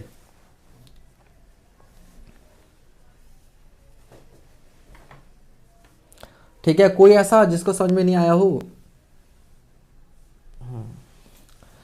ट्रिक अगर लगती है तो ट्रिक भी लगा सकते हो, जैसे आपको समझ में आए, जैसे आपको समझ में आए वैसे आप लगा सकते हैं, कोई दिक्कत नहीं है।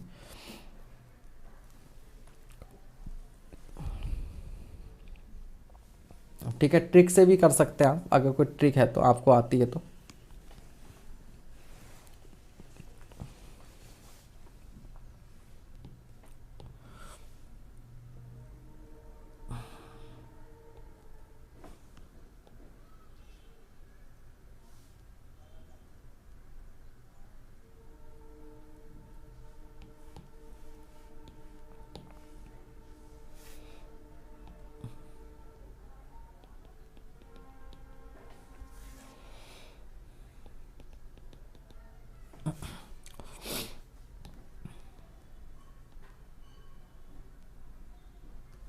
लोड आपका यहाँ लग रहा है। ठीक है, तो जब लोड यहाँ लगेगा तो आपको पता है इसकी वजह से जो मोमेंट आएगा वो इस तरह का आएगा।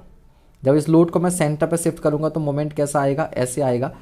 तो ठीक है, तो इस वाई एक्सिस की इसकी वजह से क्या होगा, ये पूरा पोर्शन क्या होगा, कंप्रेशन में जाएगा, और ये वाला पोर्शन किस में आएगा, टेंशन में आएगा। इसलिए वाई की वजह से यहाँ पर क्या आएगा, टेंशन। अब देखिएगा इस एक्सिस के अबाउट जो मोमेंट होगा वो क्या होगा, इस तरीके का आएगा, है ना, इस तरीके का मोमेंट आएगा। जब इस तरीके का मोमेंट आएगा तो ये पूरा जो ऊपर का पार्ट होगा एक्स के ऊपर का वो कंप्रेशन में होगा और नीचे का क्या होगा, टेंशन में। तो ये हो जाएगा कंप्रेशन। आप इसको ऐसे भी समझ सकते थे।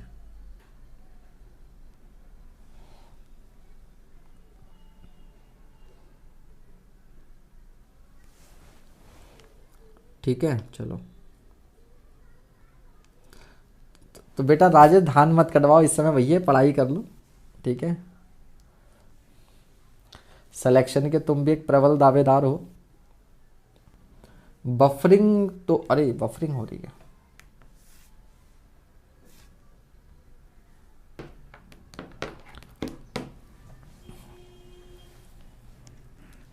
अभी ठीक है भैया, अभी ठीक है।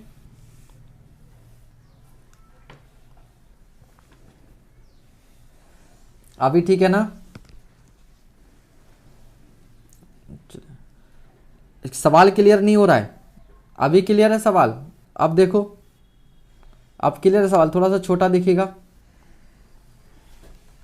सवाल। क्लियर नहीं दिख रहा था?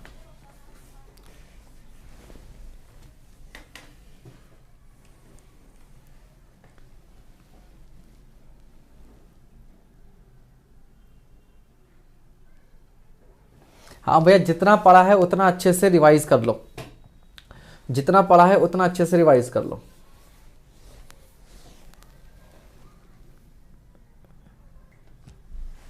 हाँ जी। A 2 hinge arch is, 2 hinge arch क्या हो, 2 हिंज आर्च क्या होती है? Statically determinate, statically indeterminate by 1 degree, यही होती है। Answer is B. The reaction locus for a 2 hinge semi circular arch, the reaction locus for a 2 hinge semi circular arch. ठीक है, तो रिएक्शन लोकस क्या होता है? रिएक्शन लोकस क्या होता है कि यहां पर हॉरिजॉन्टल रिएक्शन, यहां पर वर्टिकल रिएक्शन, तो जो नेट रिएक्शन होगी वो इस डायरेक्शन में होगी। ठीक है, इसी तरीके से यहां पर जो नेट रिएक्शन होगी वो इस डायरेक्शन में होगी, इस डायरेक्शन में होगी। तो ये दोनों रिएक्शन जहां पर कट करती हैं उसी को हम लोग क्या बोलते हैं? रिएक्शन लोकस बोलते हैं। तो जैसे जैसे ये लोड मूव करेगा, रिएक्शन का इंटरसेक्शन पॉइंट भी क्या होता है? चेंज होता है। और जो रिएक्शन लोकस होता है वो क्या होती है? स्ट्रेट लाइन होती है। क्या होती है? Straight line. तो reaction locus of 2 hinge semi circular arch is straight line parallel to the line joining abutment, मतलब इसके, और जो हाइट होती है ये हाइट होती है pi R by 2, pi R by 2। ठीक है, अगला सवाल बहुत ही बेहतरीन क्वेश्चन है, ये बहुत बढ़िया सवाल है।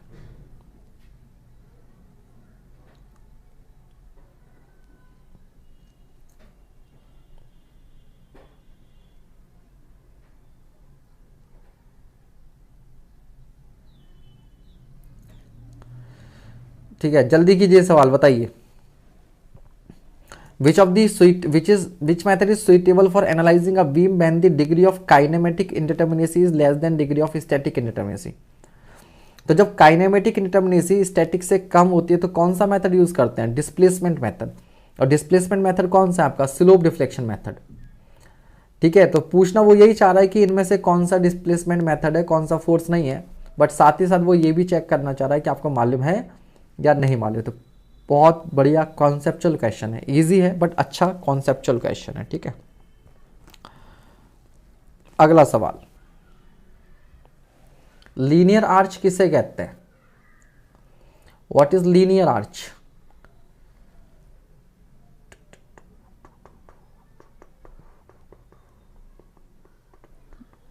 A linear arch has normal thrust only, shear force only, bending moment only, normal thrust and shear force only. only. तो लीनियर आर्च में बेंडिंग मोमेंट नहीं होता, और जब बेंडिंग मोमेंट ही नहीं होगा तो shear फोर्स भी नहीं होगा, और जब shear फोर्स भी नहीं होगा तो क्या बचेगा? For your eyes only, normal thrust only. ठीक है, चलो normal thrust only.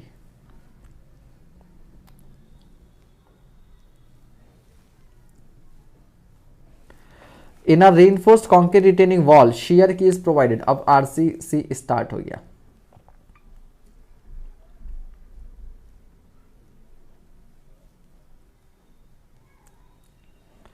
In a reinforced concrete retaining wall shear key क्यों प्रोवाइड करते हैं?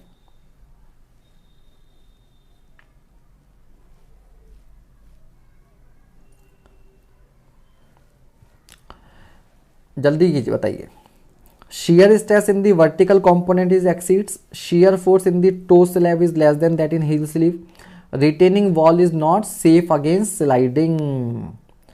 अगर हॉरिजॉन्टल फोर्स ज़्यादा हो गया और रिटेनिंग वॉल की स्लाइड करने की टेंडेंसी हो, in that case you provide what? shear की। अगला सवाल,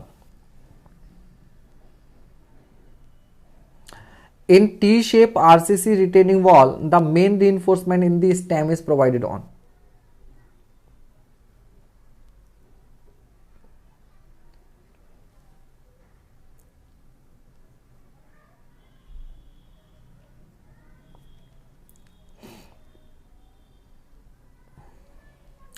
In T-shape RCC retaining wall, the main reinforcement in the stem is provided on। तो लाइक शेयर सब्सक्राइब भैया करते रहिएगा। बेटा ये सवाल ऐसे जिनको पढ़ने की जरूरत ही नहीं है। ये सवाल के लिए मैं इसीलिए सवाल लेकर आया हूं कि इन सवालों के लिए आपको कई बार हम लोग एग्जाम में सवाल, अरे रिटेनिंग वॉल ये तो मैंने पढ़ा ही नहीं, हम छोड़ देते हैं, ठीक है, ये हम छोड़ देते हैं, ठीक है। देखो काफ़ी बच्चे समझिए इस सवाल को पढ़ने के लिए ज़रूरत ही नहीं है। क्यों ज़रूरत नहीं है, ध्यान दीजिए भैया, ये आपके पास क्या है, रिटेनिंग वॉल है। अभी वो बताओ टी शेप, मतलब इसको टी शेप बोलते हैं, ये तो ग्राउंड नीचे है, तो ये वाला जो पार्ट होता है वो कैंटिलीवर की तरह काम करता है, और इधर तुम्हारा क्या है, बैकफिल। तो जो अर्थ प्रेशर लगेगा जब वो इस पर लगेगा तो ये किस तरीके से डिफ्लेक्ट होगी, ये इस तरीके से डिफ्लेक्ट होगी। तो टेंशन किधर आएगी, टेंशन इधर आएगी, कंप्रेशन इधर आएगा, तो रीइंफोर्समेंट कहां दोगे, टेंशन वाली साइड में। और आप समझ गए, टेंशन वाली साइड में। तो द इनर फेस और ओनली इन वन डायरेक्शन, देखिए वर्टिकल डायरेक्शन, किसमें देते हैं, वर्टिकल डायरेक्शन में, ठीक है।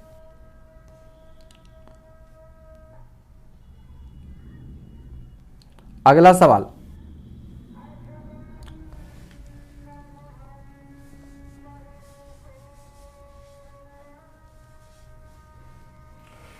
बाकी 1 सेकंड वेट करना है।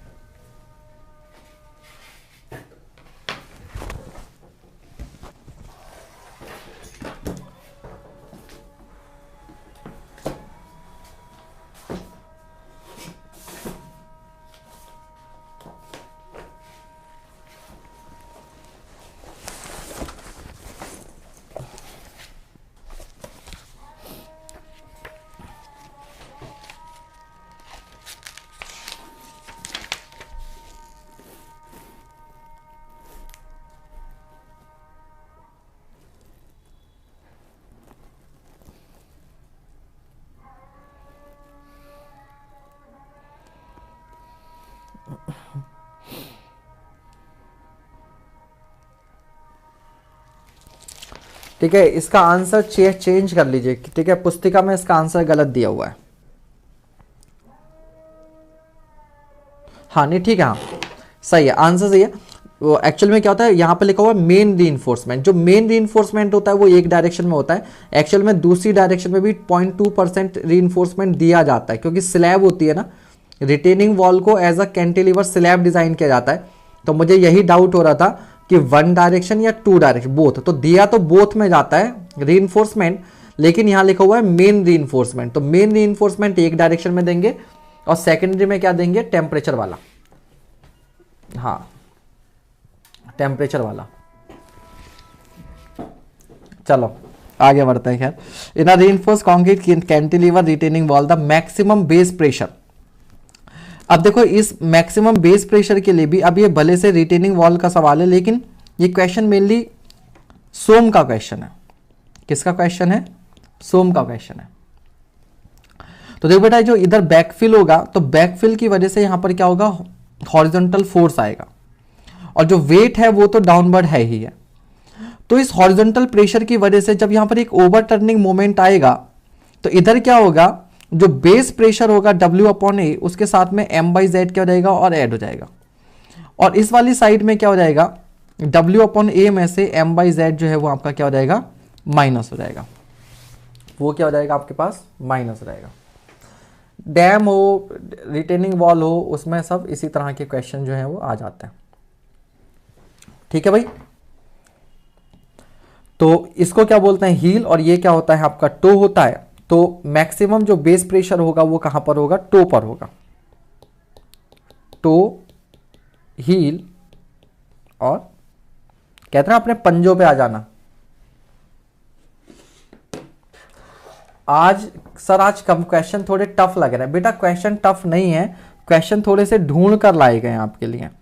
देखो मैं रोज मतलब, हालांकि टफ नहीं है क्वेश्चन, लेकिन सेलेक्टेड क्वेश्चन है, इतना मैं कह सकता हूँ। मैक्सिमम बच्चे एग्जाम जो है वो मतलब क्वेश्चन कर पा रहे हैं, और ये क्वेश्चन लाने की मेन वजह यही है कि, और यार इस समय ना अब ये लास्ट के 7-8 दिन में वो टाइम नहीं है कि अब वो बिल्कुल वही छुटपुट क्वेश्चन आते रहे हैं ना, तो थोड़ा सा डिफरेंट क्वेश्चन तो लाने पड़ेंगे, बाकी तो आप कर ही लोगे, ठीक है।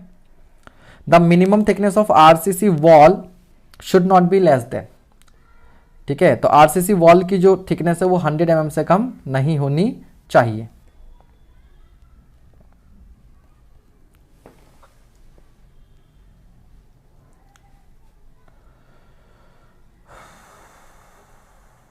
आजकल जो मेन मेहनत लग रही है वो यही है, क्वेश्चन सेलेक्ट करने में, क्वेश्चन सेलेक्ट करने में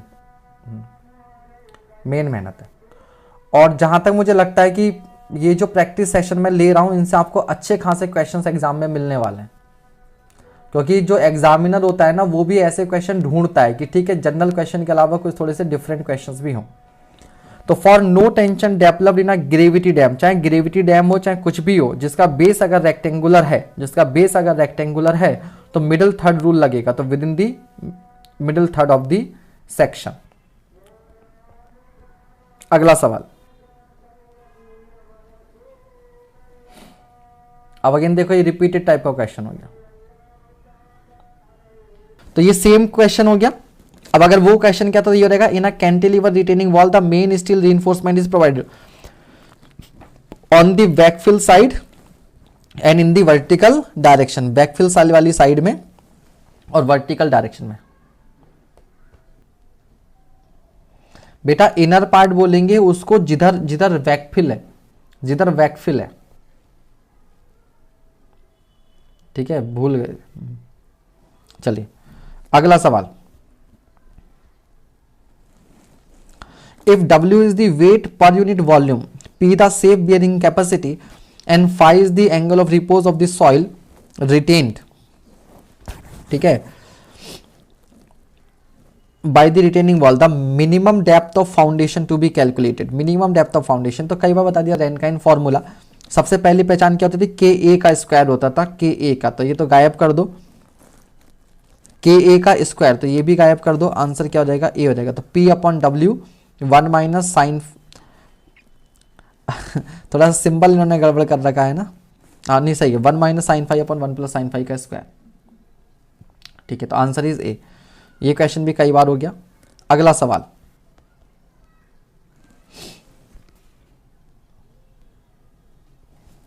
if P is the net upward pressure on a square footing of side B for a square column side A, the maximum bending moment is given by, तो आपको बताया था कि जैसे अगर यही फुटिंग है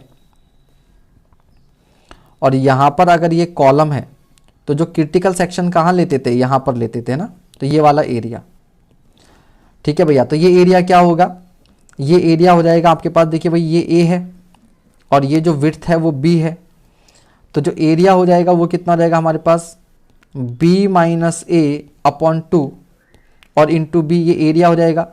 इस एरिया को P से मल्टीप्लाई कर देंगे तो फोर्स मिल जाएगा, फिर ये कहाँ लगेगा, तो 1/2 B माइनस ए बटे 2 पर लगेगा, ठीक है, यहां पर लगेगा। तो ये क्या हो जाएगा, P B और इंटू क्या, B माइनस ए का स्क्वायर और अपॉन में क्या 8, अपॉन में क्या 8, ठीक है। तो इस तरह से आप इसको फाइंड आउट कर लेंगे तो आंसर हो जाएगा ये, ठीक, ये जाएगा। अगला सवाल,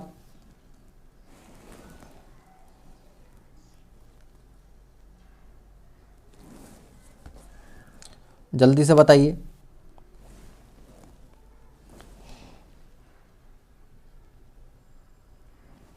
A reduction factor CR to load carrying capacity of a long column is given by, तो क्या करते हैं WSM में लॉन्ग कॉलम का डिजाइन हम नहीं कर पाते तो उसको शॉर्ट में कर देते हैं, ठीक है, शॉर्ट कॉलम में कन्वर्ट कर देते हैं, ठीक है।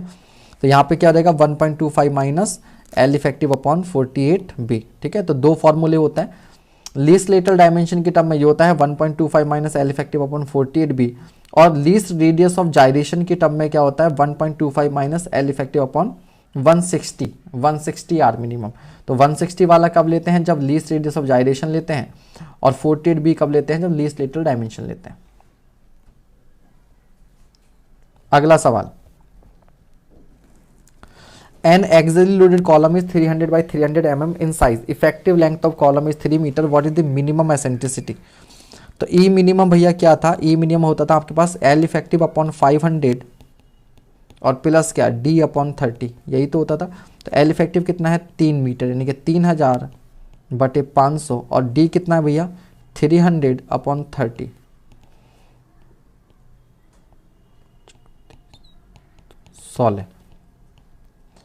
ठीक है। लेकिन क्या होता था, दिस और 20 mm which ever is greater, और 20 mm which ever is greater. तो ये तो 20 से कम हो गया, तो इसमें आंसर क्या होगा, 20 होगा। क्या होगा, 20 होगा। ठीक है, और it should not be more than, और ये किससे ज्यादा नहीं होना चाहिए, d/20 से ज्यादा नहीं होना चाहिए। तो 300/20, लेकिन यहाँ पे ये भी गड़बड़ा रहा है, इसको यहाँ पे यूज तो नहीं किया इन्होंने, रहने दो। ठीक है, डिजाइन के लिए करेंगे, यहाँ पे फिलहाल ही हो जाएगा।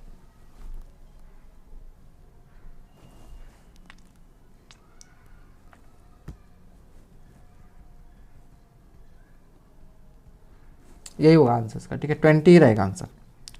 अगला सवाल,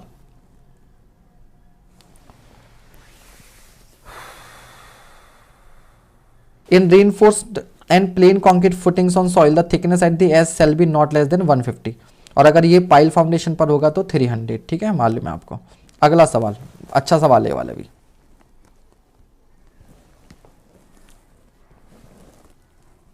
जल्दी कीजिए भैया।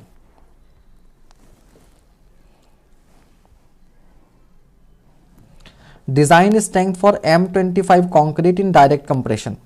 डायरेक्ट कंप्रेशन में, बेंडिंग कंप्रेशन में और फ्लेक्सुरल टेंशन में आपसे स्ट्रेसेस पूछी हुई हैं। तो देखो, वैसे तो डायरेक्ट कंप्रेशन में 0.45 FCK होता है, और आपके पास जो बेंडिंग कंप्रेशन है उस पर भी 0.45 FCK होता है। क्या, according to assumption, according to assumption. But M25 के लिए जब आपसे डायरेक्ट कंप्रेशन में बात पूछ रहा है, तो यहां पर M25 इंटू 0.45 करूंगा तो वैल्यू नहीं आएगी। वैल्यू आपको दे रखी है 10। इसका मतलब वो डिजाइन वाली वैल्यू पूछा है, तो डिजाइन के लिए डायरेक्ट कंप्रेशन में हमने कितनी ली थी, 0.4 FCK, short axially loaded column के लिए। ठीक है, 0.4 FCK, और बेंडिंग में कितना ले रहे थे, 0.45 FCK, और फ्लेक्सुरल टेंशन में कितना था, 0.7 अंडर FCK। ये तीन वैल्यूज, तो इन तीन के हिसाब से हम लोग कैलकुलेट कर लेंगे, हमारा आंसर आ जाएगा, हमारा आंसर आ जाएगा। ठीक है, तो 0.4 इंटू 25, याद रखिएगा अकॉर्डिंग टू अजम्पशन 0.45 है। जो हम लोग 0.4 ले रहे हैं वो बेसिकली क्या है, एक मिनिमम एसेंट्रिसिटी को ध्यान में रखते हुए 0.4 ले रहे हैं, इसलिए ये वैल्यू है। तो 0.4 इंटू 25, ये 0.45 इंटू 25, ठीक है, यहां से हो जाएगा। Answer is a. अगला सवाल,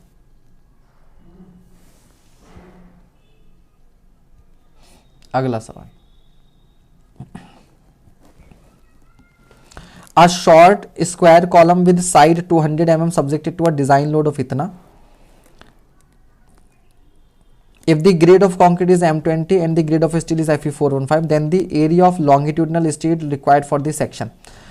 ठीक है, तो सरिये का एरिया निकालना है।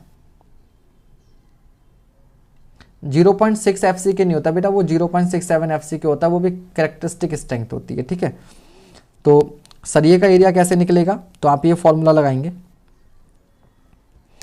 PU बराबर 0.4 FCK AC plus 0.67 F by ASC लगाएंगे। ठीक है, आपको डायरेक्टली डिजाइन लोड दे रखा है।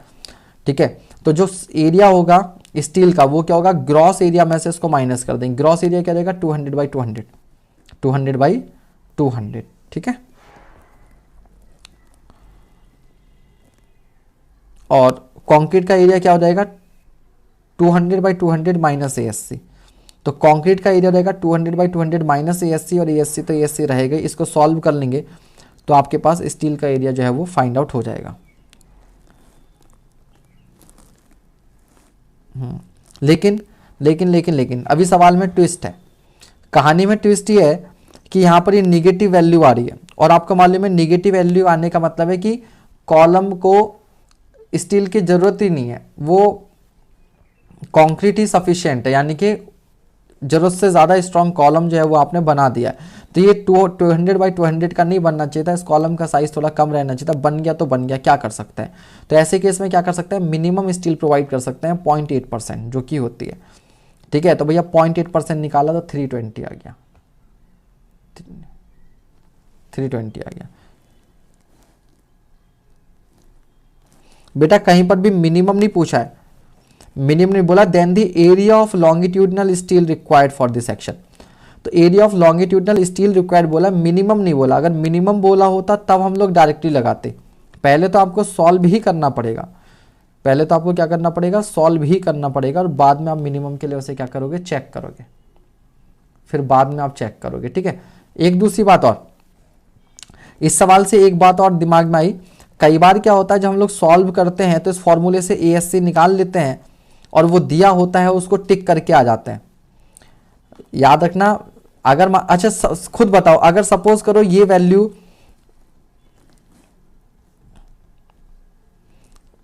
अगर 300 है कि ऑप्शन में, हाँ 300, अगर ये वैल्यू 300 आती और 300 ऑप्शन में भी है, मान लो इस फॉर्मूले से सॉल्व करके 300 आता और 300 ऑप्शन में भी, आप में से कितने लोग मिनिमम के लिए चेक करते?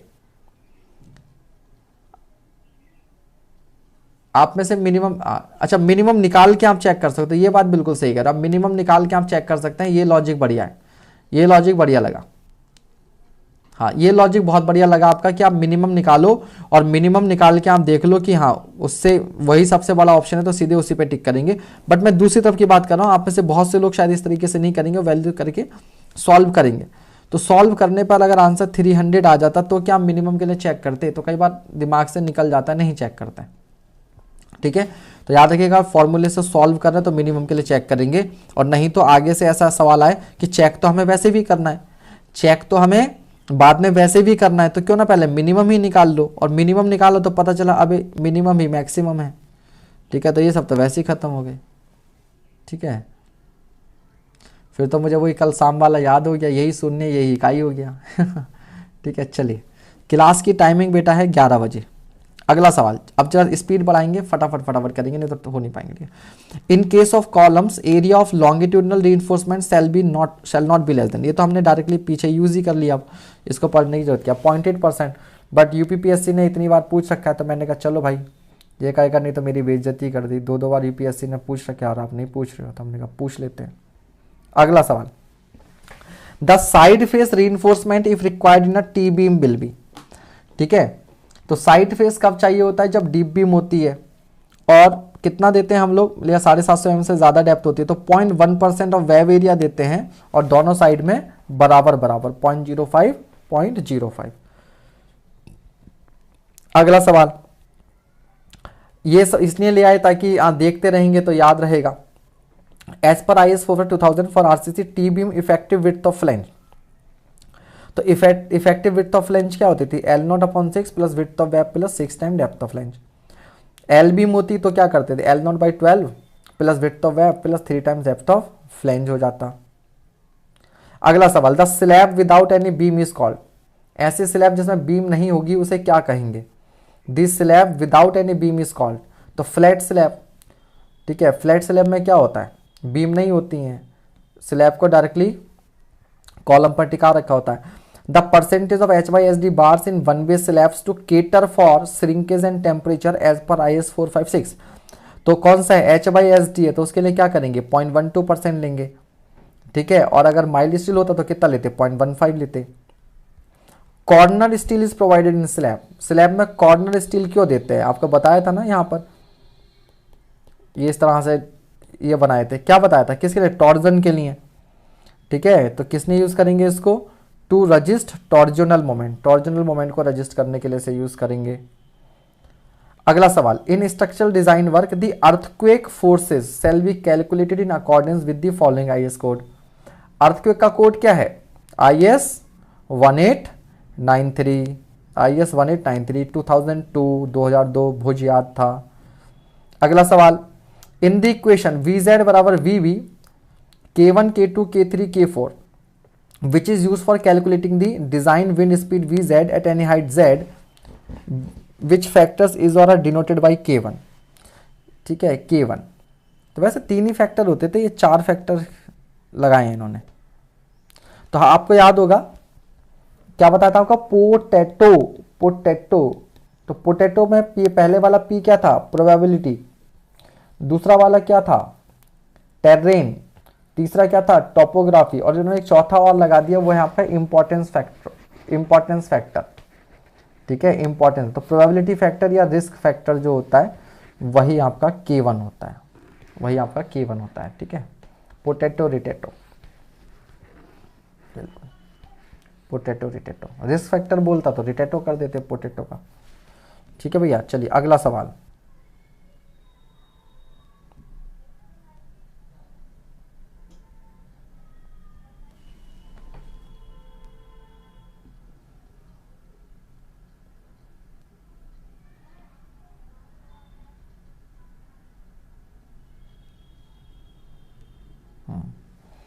अगला सवाल,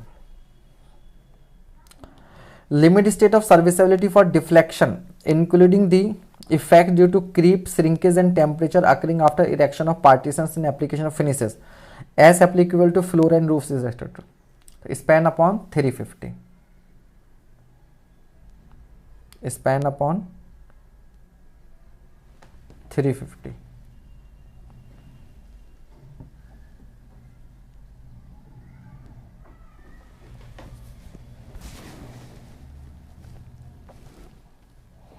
अगला सवाल, the most efficient cross section in a roof truss is.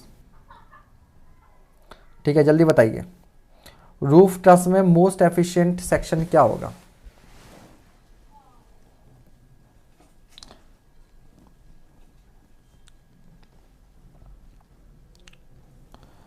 The most efficient cross section in roof truss is, याद रखिएगा ट्यूबुलर सेक्शन। क्या होगा? Tubular section. क्यों होता है? क्योंकि जो टोटल एरिया या मास होता है वो सेंटर से मैक्सिमम डिस्टेंस पर होता है, हर डायरेक्शन में मोमेंट ऑफ इनर्शिया बराबर होता है। ठीक है, और वेट टू स्ट्रेंथ रेशो या स्ट्रेंथ टू वेट रेशो जो होता है वो हाई होता है। तो इन सारे फैक्टर्स की वजह से ट्यूबुलर सेक्शन इज बेस्ट। अगला सवाल, the members which support covering material of a steel roof. Steel roof में कवरिंग मटेरियल को कौन सपोर्ट करता है? तो याद रखिएगा पर्लिन्स। जो पर्लिन्स होती हैं, इन पर्लिन पर ही रूफ में जो एस्बेस्टस शीट्स वगैरह होती है पर्लिन्स पर टिकाई जाती हैं। और पर्लिन को कहाँ रखा जाता है? तो प्रिंसिपल राफ्टर पर। पर्लिन को कहाँ रखा जाता है? प्रिंसिपल राफ्टर पर। अगला सवाल, the shape factor of a rectangular section is. तो शेप फैक्टर क्या होता था? Plastic moment upon yield moment is equals to plastic section modulus upon elastic section modulus ZP upon ZD। जो रेक्टेंगुलर सेक्शन के लिए कितना था? 1.5। इसका प्लास्टिक सेक्शन मॉड्यूलस होता था VD²/4 और इलास्टिक होता था BD²/6। तो ये हो जाता था 6/4 यानी कि 3/2 यानी कि 1.5। ठीक है, तो रेक्टेंगल का 1.5, स्क्वायर का भी 1.5, ट्राइंगल का सबसे ज्यादा होता है 2.3, सर्कुलर का 1.7, टी शेप का थोड़ा सा ज्यादा 1.8 और डायमंड का 2। तो अगर ट्राइंगल नहीं दिया है तो diamond is highest, diamond is highest. अगला सवाल,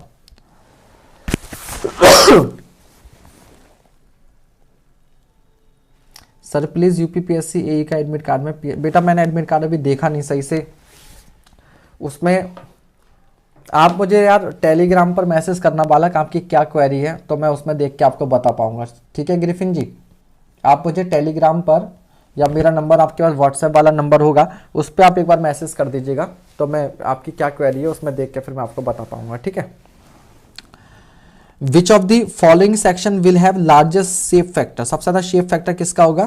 तो आपको बोला था जब ट्रायंगल नहीं है तो क्या यूज कर लेना? Diamond section, diamond section. ठीक है यार, लाइव वॉचिंग के हिसाब से ना आज नंबर ऑफ लाइक्स बहुत कम रखे हैं आप लोगों ने, क्या चक्कर है यार? नेक को बुलवाना पड़ेगा आपसे बोलने के लिए, वो आपको याद दिलाता रहेगा तभी आप करोगे, अदरवाइज नहीं करोगे। ठीक है भाई, तो सारे सेक्शन के आपके बताए जा चुके हैं। अगला सवाल, तो आंसर आ गया होगा आपका इसका 8 × 10⁻6 आएगा। ठीक है, हाँ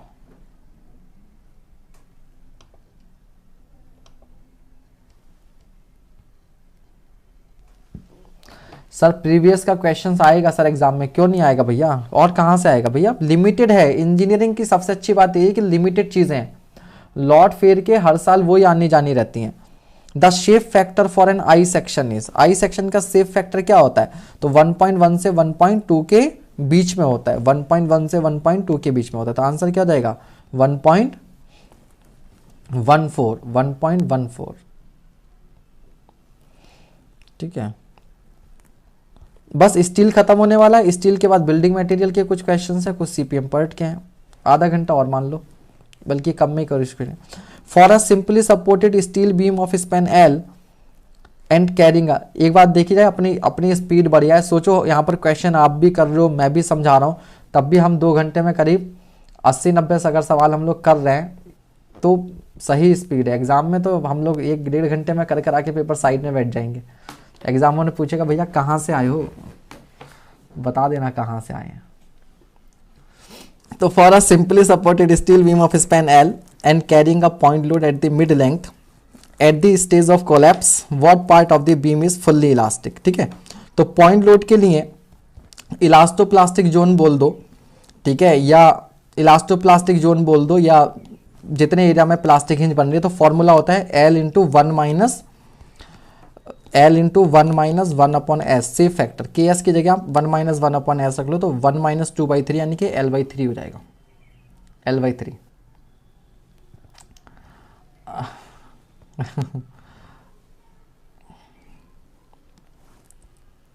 चलिए अगला सवाल।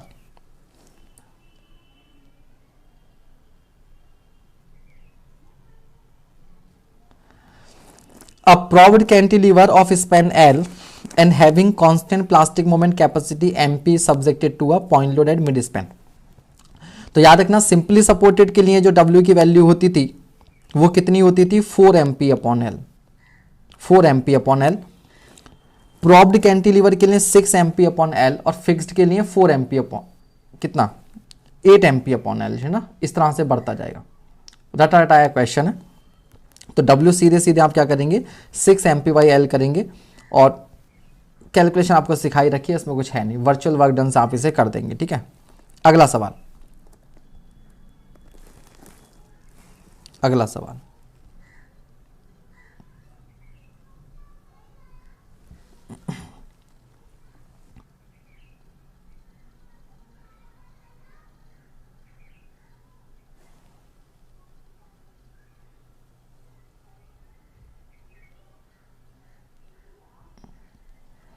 सर इसे बता दो कैसे निकालते। चलो मैं सॉल्व करना बता दे रहा हूं, फटाफट देख लीजिएगा। देखो बेटा, मान लो कि सिंपली सपोर्टेड बीम है और यहां पर तुमने कुछ पी लोड लगाया, तो यहां पर जब हिंज बनेगी तो ये इस तरीके से क्या कर जाएगा, कोलैप्स कर जाएगा। जब ये कोलैप्स करेगा तो यहां पर जो डिफॉर्मेशन आएगा वो आएगा delta, this angle is theta and this angle is theta. अगर ये एंगल थीटा है तो ये भी थीटा होगा और ये भी क्या होगा, थीटा होगा। ठीक है, तो यहां तो मोमेंट आएगा नहीं, यहां भी मोमेंट नहीं आएगा, मोमेंट आएगा यहां। तो इसको मोमेंट से रोटेट कराने के लिए आपको कितना वर्क करना पड़ेगा, MP इंटू 2 थीटा, क्योंकि यहां पर टोटल रोटेशन कितना है, थीटा का, तो MP इंटू 2 थीटा। और एक्सटर्नल वर्क डन कितना हुआ, P इंटू डेल्टा हुआ, तो इंटरनल वर्क बराबर एक्सटर्नल वर्क। अब यहां पर देखिए इस डेल्टा को क्या लिख सकते हैं, 8 मीटर ही है, तो आंसर कितना हो जाएगा, सीधे सीधे MP आ जाएगा।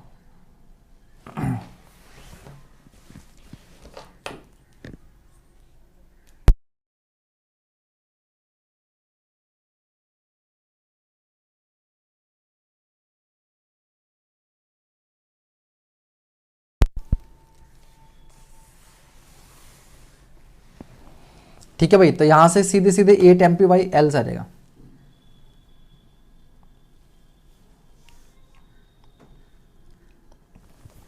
बेटा फिर ऐसा है, सुनो मेरी बात सुनिए। इसका मतलब जिन्होंने भी प्लास्टिक एनालिसिस नहीं पढ़ी है, अगर आपको इतना नहीं आता है तो बेटा यहां पर नहीं हो पाएगा। आप एक बार ना जो प्लास्टिक एनालिसिस मेरा वाला लेक्चर है वो देख लो, क्योंकि इसका मतलब आपको प्लास्टिक एनालिसिस नहीं आता। अब प्लास्टिक एनालिसिस में केवल एक ही चीज नहीं है, बहुत सारी कॉन्सेप्ट हैं। तो आप एक काम कर लो, मेरे लेक्चर्स टेकपुर पर पढ़े हुए हैं, वहां से आप जाकर स्टील का केवल प्लास्टिक, क्योंकि प्लास्टिक एनालिसिस के 2-3 क्वेश्चन आपको मिलेंगे एग्जाम में, तो बेटर आप प्लास्टिक एनालिसिस वाला पार्ट थोड़ा सा देख लो। तो बेटा प्लास्टिक हिंज बनने का मतलब होता है यहां पर और यहां पर जहां लोड लगा है, यहां इनफाइनाइट रोटेशन होगा, तो ये ऐसे जाएगा, और यहां तो रोटेट करने के लिए फ्री है। जहां पर फ्री होता है वहां मेहनत थोड़ी ना करनी पड़ती है, जहां फ्री नहीं होता है वहां मेहनत करनी पड़ती है। तो जो वर्क डन होता है वो होता है मोमेंट इंटू रोटेशन, और इज इक्वल्स टू होता है force into displacement. Work done कितना होता है, मोमेंट इंटू थीटा या फोर्स इंटू डिस्प्लेसमेंट। तो जो एक्सटर्नल वर्क डन होता है वो होता है P into delta, internal work done होता है M into theta plus theta plus theta, theta plus theta plus theta. क्यों? यहां पर वर्क डन करना पड़ेगा क्योंकि यहां पर फिक्स्ड एंड था, यहां पे वर्क डन करना पड़ेगा। तो थीटा इसको रोटेट कराने में और थीटा इसको रोटेट कराने, यहां वर्क डन नहीं करना पड़ेगा। क्यों? क्योंकि यहां पर फ्री रोटेशन होता है, मोमेंट इज जीरो, तो ये वाला थीटा नहीं लेंगे। अब ये लेंथ L/2 है और ये लेंथ भी L/2 है, तो यहां का जो डिफ्लेक्शन डेल्टा है इसको लिखा जा सकता है tan theta is equals to delta upon L/2। अब छोटे एंगल के लिए tan थीटा बराबर होता है थीटा, तो डेल्टा को लिखा जा सकता है, इस डेल्टा को लिखा जा सकता है L/2 इंटू थीटा। समझ गए बेटा? तो यहां से अब इसे सॉल्व कर लोगे, थीटा से थीटा कैंसिल, यहां 3 आएगा, 3 दूनी 6, 6 MP/L।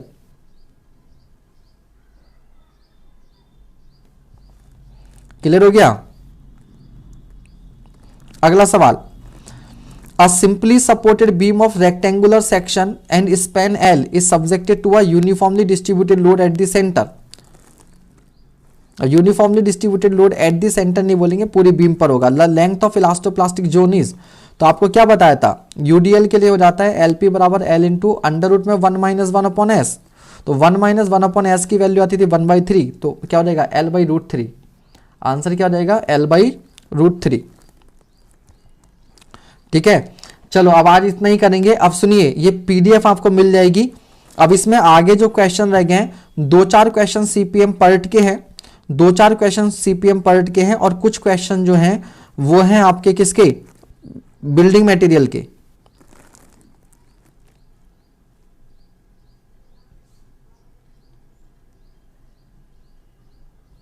कुछ स्टील के भी हैं, अभी स्टील के क्वेश्चंस और बाकी हैं, है ना, स्टील के भी क्वेश्चंस हैं। चलो कोई बात नहीं, कल करवाते हैं इन क्वेश्चंस को, ठीक है, क्योंकि अभी शाम में भी 2 सेशंस हैं और क्वेश्चंस अभी हैं, तो कल करवाते हैं बचे हुए क्वेश्चंस को, ठीक है।